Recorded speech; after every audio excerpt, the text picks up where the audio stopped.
And then, we're fortunate to live in Portland, which has become a mecca for comic book artists and creators. And I co-founded this Periscope studio, which is over the last 10 years has become the largest comic book studio in North America, and has in it Eric Moen, Joel Jones, Colleen Cooper, let's see, geez, there's so many people. Cat Ferris. It's that big. And all those people, and to be able to sit there every day, Grace Allison, to sit there every day and see these people turn out all of this fantastic work, and the idea that we have, like, a half dozen or more of these really talented women working on a day-to-day basis, I just feel completely blessed. And as for fictional characters, one of the inspirations for Heartbreakers 25 years ago was the Alien franchise, Ripley, and then the second film, Vasquez in particular. That was the most inspirational thing that set up Heartbreakers. When I saw that movie, especially the second one, and I thought, okay, I've seen this in the first film, so we have two films with these amazing female characters, and we're kicking ass. But there's nobody like that in comics, and that's what was the inspiration for Heartbreakers. It's like, how come there's not this female action hero thing going on in comic books? So that was the inspiration for Heartbreakers. Well, I like that, I think one of the common threads in a lot of the characters that you guys stated is, like Claire said, that they're people. They're not there just as a plot device, and they're not there just to be kind of one-dimensional, and to, reflect on the hero or whatever, that they actually are multifaceted, and they're just written like people, just like the male characters are. So, if we get questions sometimes about, how do you write a believable female character? And I think you just write them like a person. Which, can be hard to do if you don't know how to, be the best writer in the world. But, like, I think Jimmy had a good example of, get a reality check once in a while. Like, if there's a specific person that you use as an inspiration, or somebody who you think has a good point of view, bounce it off of them, Get some outside feedback. Alright, so I want to take a little bit deeper dive into some of the stuff that's been boiling to the surface recently.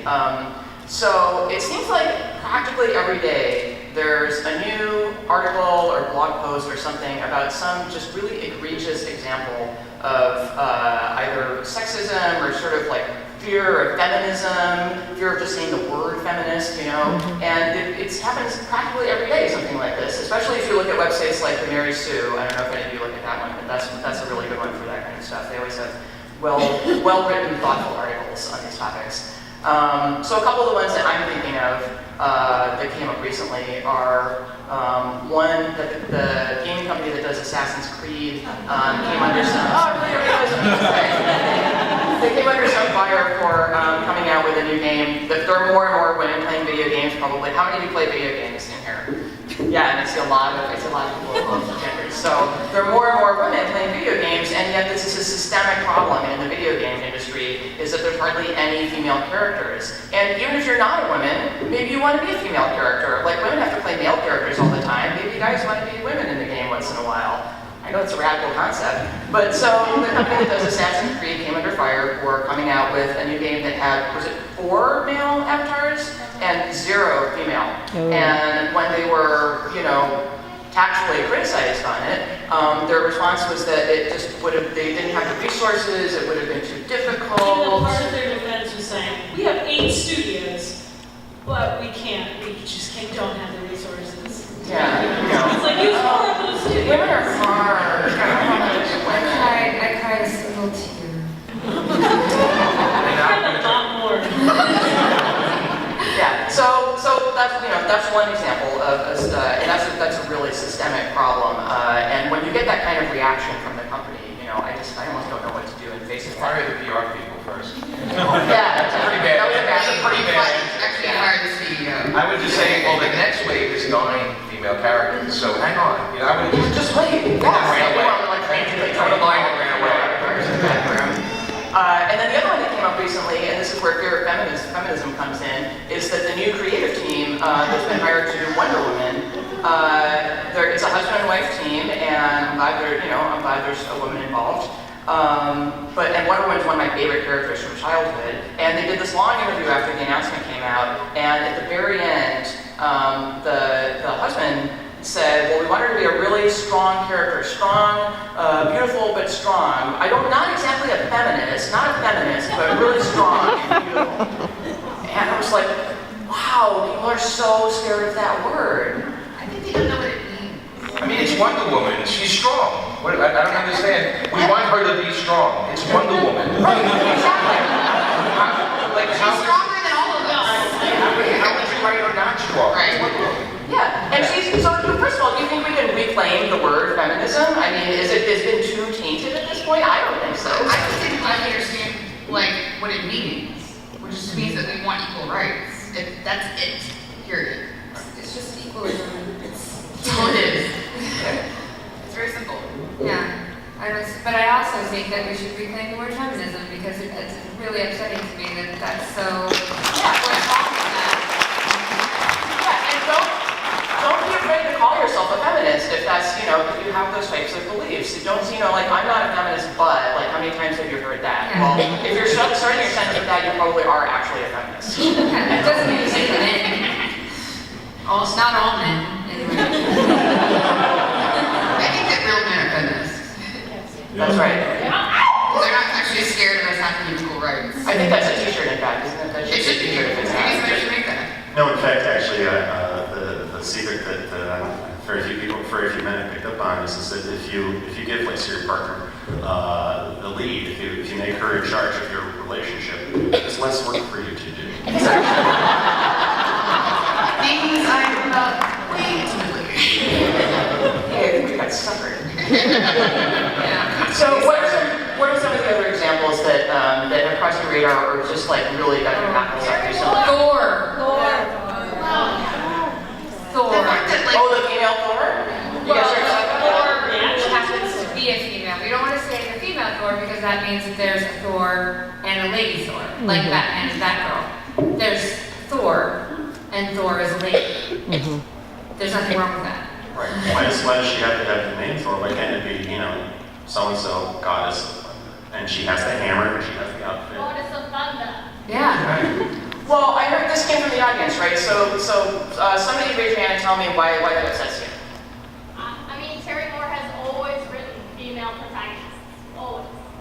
And he doesn't go against that. He thinks that they're the, elite storytelling vessel. But that doesn't mean that they are, but it is another way of looking at it. And I don't know why more people don't feel that way. Especially women, okay? I love changing paradise. Right? Yeah. Absolutely. Oh, yeah. Rachel Rising. Yep, that was awesome. Well, as far as the Thor, the upcoming female version of Thor, I don't know how to talk about her now.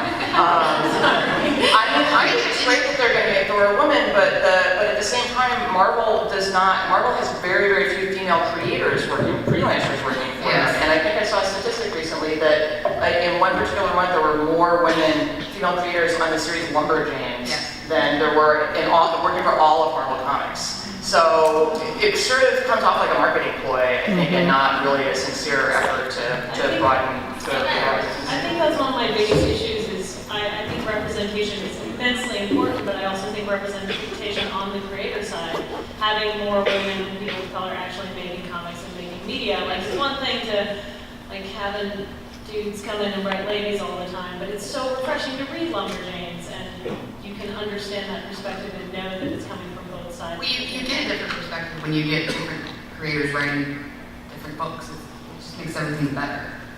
Did you feel it was like a gimmick though? Like, female Thor, Black Falcon, I came off that. because I thought Black Widow would have been perfect.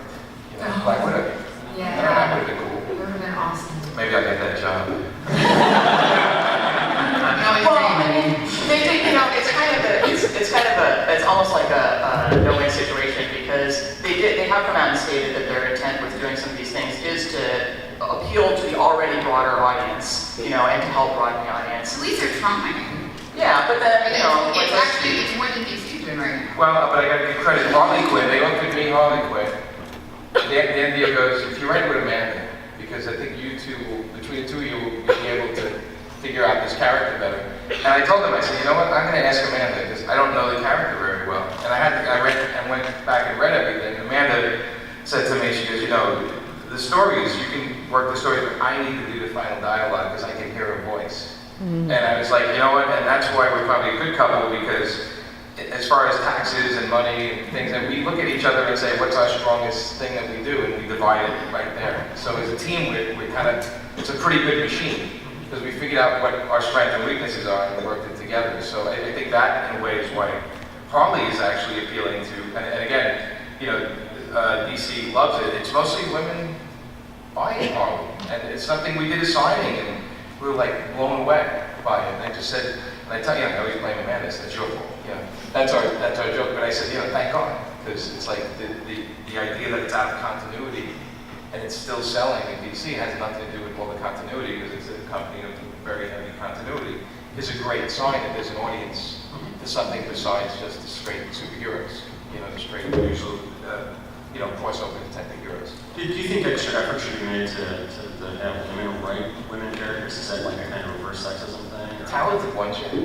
I always go back, because I always have to say that, because I always say, I look at talent first. Like when I was at the Marvel, I would get, you know, art samples, and it never dawned on me to look male, female, who it was. I just looked at it and said, that's not right for the book.